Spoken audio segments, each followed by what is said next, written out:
хичнээн ном уншаад, хичнээн подкаст сонсоод ингээ мэдээл аваад нэмэргүй хамгийн гол нь хийх нь чухал байдаг. Ямар нэг юмыг яг хаанаас эхлэхээ мэдэхгүй байна. Хаанаас эхлэх вэ? Хай. Орой минь. Тэнгүүл юм байна. За энэ удаагийн дугаараар та бүхэнтэйгээ би Money Wise Master-аас тогтмол асуултуудад хариулт өгөх шийдлээ. За frequently asked question. За эдгээр асуултууд ер нь байнга давтагддаг, байнга хүмүүс асуудаг. Тэгээд энд нь ингээд базжгаад тэгээд хариулт өгье гэж бодлоо. За нэгдүгээр асуулт нь болохоор хэдэн төгрөгтэй байж хөрөнгө оруулалт эхлэх вэ? За хөрөнгө оруулалт эхлэхийн тулд заавал $100,000 байгаа л шаардлагатай биш. Заавал 100 сая төгрөгтэй байгаа л бүү. $100 байсан ч болно, 100,000 байсан ч болно, 50,000 байсан ч болно. 50 төгрөгийн хувьцаач байгаа Монголд. Тийм болохоор хэдэн ч төгрөгтэй байсан хамаагүй эхэлж болно. За хоёрдугаар асуулт нь болонгод ямар хувьцаа авах вэ? Баах юм дотор толгой эргэх ингэж хүмүүс их асуудаг. За гол асуулт нь миний хариулт нь юу гэхээр ямар ч хувьцаа авсан бол хамгийн гол нь эхлэх нь чухал. Ямар ч хувьцаа авсан бол Монголын хувьцаа авсан ч болно, Interactive Broker-д ороод Tesla-г авсан ч болно, Microsoft-ыг авсан ч болно, Google-ыг авсан ч болно. Зүгээр л гол асуудал нь юу гэхээр хамгийн гол нь эхлэх. Хамгийн гол нь эхлэхтэй чухал байдаг. Манайхан эхлэхгүй яваал идэг. Тэгэл ямар хувьцаа авах вэ, юу авах вэ, яах вэ гэж яваад идэг. Тэгээ цаг алдаад идэг. За 3 дугаар асуулт нь болонгууд амар хөөсрөлт болоод байна. Ер нь бол хөрөнгөний зах зээл амар үнэтэй байгаа. За жаахан буунгууд нь хувьцаа авбал зүгээр үү гэж их асуудаг. Ер нь хизээ оруулалт дээр үү, хизээ оруул их ашигтай юу гэдээ асуугадаг. За миний бодлоор энийг болгонд нөгөө мэрэгжлийн хэлтэнд market timing гэж ярьдаг. За яг тохиромжтой орох цагийг ингээд яг тайм нь олоход хэцүү байдаг. Ер нь хүмүүс олж чаддгүй. Тохиромжтой ер нь хувьцаа авах тохиромжтой цаг гэж байдаггүй. За хувьцаа авах хамгийн тохиромжтой цаг нь хизээ вэ гэхээр өчигдөр байсан. За дараах тохиромжтой цаг нь хизээ вэ гэхээр өнөөдөр яг одоо. Тийм болохоор үнэтэй ч байсан, хямдхан ч байсан маркет тайминг хийхгүйгээр одоо хувьцаа авах нь зөв шүү. За дөрөвдүгээр асуулт нь үр зээлгүй бол амьдрч чадахгүй юм шиг байна. Өрөө яаж дарах вэ гэж асуудаг. За миний бодлоор би видеонд ч гэсэн хэлдэг. За Монголд амьдарч байгаа хүмүүсийн 90% нь мэдээж үртэй амьдардаг. За үр гэдэг бол Монгол улсын хувьд амьдралын нэг хэсэг болсон байдаг. Амьдралын нормал зүйл шиг юм болсон байдаг. За тэгээд миний зүгээс ингээ харахад хүмүүс бид нэр цалингаа аваад хоолундаа идээд тогтмол зарлаа төлөөд хоолундаа аваад тэгээд татвараа төлөөд цалингаараа амьдарч болноо гэж боддог. За амьдарч болно. За бид нар ихэнхдээ юун зээл аваад байдаг гэхээр lifestyle game, status game, шинэ гар утас, шинэ машин, шинэ гаджет, шинэ гутал, шинэ цүнх. Тэгээ тэрийгэ болчих юм бол үр хийхэ болчихно. За өрөө яаж дарах вэ? Үр дарах хоёр арга байдаг. За энэ бол теорем яваад нь тийм. Нэг нь болохоор avalanche буюу хамгийн их хүүтэй өрнөөсөө эхэлж дарах.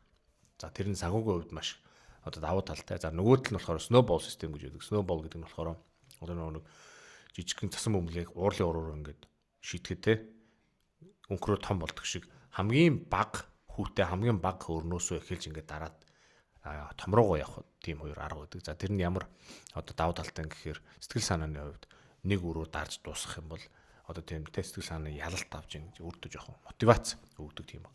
Тэгэд өрөө дарчих юм бол дахиж өөр хийхгүй байх хэрэгтэй. Төвчж болох зүйлүүдийг авахгүй байх хэрэгтэй. Статус гейм тоглохгүй байх хэрэгтэй. За дараагийн асуулт болонгууд яг хаанаас эхлэхээ мэдэхгүй байна. Хаанаас эхлэх вэ? За энэ асуулт би яг сайн мэдэхгүй байна. Яг юу хөрөнгө оруулалт эхлэх гээд байгаа юм уу? Эсвэл мөнгө хэмжих эхлэх гээд байгаа юм уу? За зээлээ дарж эхлэх гээд байгаа юм уу? Ер нь юу эхлэх гээд байгаа юм гэж сайн бас ойлгодоогүй. Хүмүүс ерөнхийдөө ингэ асуусан хаанаас эхлэхээ мэдэхгүй нэ. Тэгээд ерөнхийдөө амьдралаа өөрчлөе гэж бодож байгаа бол яг тухайн хүн яг өөрөөсөө л эхлэх юм бэл. Өөрөөсөө л эхэлнэ. Энэ толгой дотроос л эхэлнэ. Толгой дотор эхлээд өөрчлөлт явагдчихиж хүлээн зөвшөөрнө одоогийн байгаа байдлаа. Тэгэхээр одоогийн байгаа байдлаа хүлээн зөвшөөрчих юм бол өөрчлөлт хийх акшн хийж эхэлнэ. Тэгэхээр тийм болохоор хичнээн ном уншаад, хичнээн подкаст сонсоод ингээ мэдээлэл аваад нэмэргүй хамгийн гол нь хийх нь чухал байдаг. Ямар нэг юмыг за энэ 7 хоногтоо нэг ийм юмыг туршаад үзье. За энэ 7 хоногтоо өөрийнхөө дэдийг дараад үзье. Ямар нэгэн акшн хэрэгтэй байдаг. Тийм учраас хаанаас эхлэх вэ гэж бодож байхоор юу ч гэсэн нэг жижиг юмнаас эхлээд үзье. Тэгээ бид нар чинь ингэдэг юм ингээ хийхдээ бүх юмыг бэлтжээд, бүх юмыг бэлэн болгочоод, бүх юмыг одоо төгс болгочоод хийх гэдэг. За тэгвэл бүтэхгүй. Тийм болохоор багч гэсэн юмнаас эхлэх хэрэгтэй. За дараагийн асуулт ямар номнууд зөвлөх вэ гэж. За би бараг 2-7 хоногтой сардаа нэг юм book review хийдэг. Тэгээд тэн дээр миний сувг дээр байгаа Money was Mastery channel дээр байгаа бүх номуудыг санал болгоно. За тэгээд тэрнээс давтан хэлэхэд James Clear-ийн Atomic Habits гэдэг ном байгаа гоё. За Psychology of Money мөнгөний сэтгэл зүй гэдэг Morgan Housel-ийн бичсэн гоё ном байдаг. Бас монголоор орчуулсан. За нөгөөх нь болонгууд The Boglehead's Guide to Investing гэдэг яг хөрөнгө оруулах гэж байгаа хүмүүст зориулсан хөрөнгө оруулалтын мөнгөний сэтгэл зүйн гоё ном байгаа. За тэрнээс гадна Someday is Today Matthew Dix гэдэг хүний бичсэн маш гоё ном байдаг. Эдгээр номнуудыг зөвлөж байна. За дараагийн асуулт хураасан эдэн цаасаа ихэнхдээ гадаад амьдардаг хүмүүс гэж асуудаг. Монгол банкнд хийвэл өндөр хүүтэй зүгээр юм шүү. Зөв үү буруу юу? За энэ дээр би зөндөө видео хийсэн. Хүмүүс ихэнхдээ бодохдоо Монголын банкны 12, 13, 14, 15% хүүг хараад гэлбат иддэг. Одоо тий. Хүү ямар амар өндөр үүдээ. Энд чинь ингээд гадаад бол макстал 1-2% хүүтэй.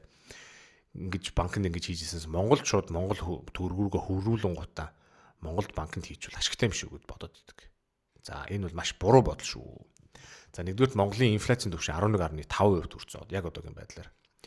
Тэгээд мэдээж төгрөгийн одоо үнгүүдж байгаа төгрөг одоо мөнгө хэвлэлийг гаргаад төгрөгийн бусад валюттай харьцах хэмжээг улам багасгаж байгаа. Тэгээ юмны өсөлт гээд ер нь бол Монголд төгрөг одоо гадаад улсын хэдэн төгрөгөө одоо хэдэн цаасаа Монгол төгрөгөнд шилжүүлээд Монгол банкнд ашиглах ашиггүй шүү. Тэгж болохгүй. Тэрний оронд зүгээр яг гадаадтай банкнд байсан дээр хамгийн best way юу гэхээр хөрөнгө оруулах. Тэ? Ямар нэг хувьцаа авах, ямар нэг ETF, ямар нэг индекс фонд авах. За дараагийн асуулт нь болонгууд хүүхдүүдэд зориулж яаж хаана хөрөнгө оруулах вэ? За энэ бол гоё асуулт. Хүмүүс хүүхдүүдэд мэдээж санаа зовоно бид нар хүүхдүүдтэй бас тийм нэг хэдэн төгрөг өглүүлж хийсэн нэг гоё амьдруулж хийсэн гэж хүн болгон бодно мэдээж. Тэгэд миний харж байгаагаар юу гэхээр бидний одоо ихэнх монголчуудын ер нь ихэнх хүмүүсийн ганцхан монголчууд гэхүү хүмүүсийн одоо хийдэг зүйл юу гэхээр хүүхдэд зориулж банкны хадгаламж нээдэг. Хүүхдэд зориулж ямар нэгэн мөнгө цааш нэг хураадаг. За тэр бол мэдээж буруу зүйл биш. За миний ингээд ажиллаж байгаа, миний ингээд бодож байгаагаар оруулах хамгийн одоо зөв тохиромжтой арга одоо хөрөнгө оруулалт юу вэ гэхээр хүүхдэд мөнгөний тухай заах, мөнгөний тухай ярих, мөнгө яаж болдгийг, тэ? Мөнгө олохын тулд юу хийх ёстой, мөнгийг яаж олдгийг, мөнгийг яаж өсгөдгийг, мөнгөний тухай тийм мэдлэг одоо өгөх. Тэр хураасан банкнд хураасан хэдэн төгрөгнөөс илүү үн цэнтэй зүйл болж байна. Одоо ингээд өөрөөсөө хэцүү амьдраад хүүхдтэй мөнгө гэж хурааж яснаас хүүхдтэй мөнгөний сэтгэл зүй эдийн засгийн санхүүгийн мэдлэг одоо цааш нь өвлүүлээд тэгээ өөрөөсөө гоё амьдрсан баг дээр гэж бодож байна. Ягаад тэгэхээр эцэг эхчүүд бид нэр 30 40 50 настай эцэг эхчүүд нэр хүүхдтэй мөнгө хураагаад өөрөөсөө бид нар цаг байхгүй. Ягаад тэгэхээр хүүхдүүд маань цаг байгаа. Мөнгийг сурч мөнгө олох, мөнгөө цааш нь өсгөх тийм цаг байгаа учраас миний бодлоор окей мөнгө хурааж болно, мөнгө цааш нь банкнд хийж болно, мөнгө цааш нь хувьцаа авч өгөө 18 хүрэхэд ингээд бэлгэлж болно. Бас хүүхдийн одоо тийм данс гэж байдаг, хувьцаа авдаг, хөрөнгө оруулдаг тийм хүүхдийн данс гэж байдаг. Тиймэрхүү юмар хийж болно. Гэхдээ хамгийн одоо чухал миний харж байгаагаар хамгийн чухал, хамгийн оновчтой хөрөнгө оруулалт бол хүүхдтэй мөнгөний тухай заах, бизнесийн тухай заах, мөнгийг яаж олох, мөнгийг яаж өсгөхийг заах. Тэр хөрөнгө оруулалт бол маш оновчтой хөрөнгө оруулалт шүү гэж хэлмээр. За Дараагийн асуулт яг эхнээс нь заалгаад эхлэмээр байна яах вэ гинэ. За хүмүүс аягүй их асуудаг. Яг хаанаас эхлэхээ мэдэхгүй байна. Яг эхнээс нь заалгамаар байна гэд. Хэрв та яг эхнээс нь заалгаад яаж өрөө дарах уу? Яаж хувийн санхүүгээ мастерлах уу? Хувийн санхүүгээ яаж өөрийн гартаа оруулах уу? Дараа нь хэдэн төгрөгөө хэдэн цаасаа тий яаж хөрөнгө оруулах уу? Үнэхээр нэг хүн хэрэгтэй байвал надтай холбогдож болно. За мэдээж description хэсэгт миний холбоосууд байгаа. Утасны дугаар, мэйл, хаяг тий Instagram юу гэдгийг. Тэрнгээр холбоо ороод тэгээд one on one coaching авч болно. Би коучинг хийдэггүй. Тэгээд хүмүүс ингээд асуугаад байдаг. Ингээд хийгээч, ментор болооч, ингээд тэгээч гэх ингээд асуугаад байдаг. Би тэр болгон яг зөвшөөрдөггүй. Тэгээд хэрв та бүхэн хүсвэл болно. За хамгийн сүүлчийн асуулт сургалт коучинг хийдэггүй гэдэг.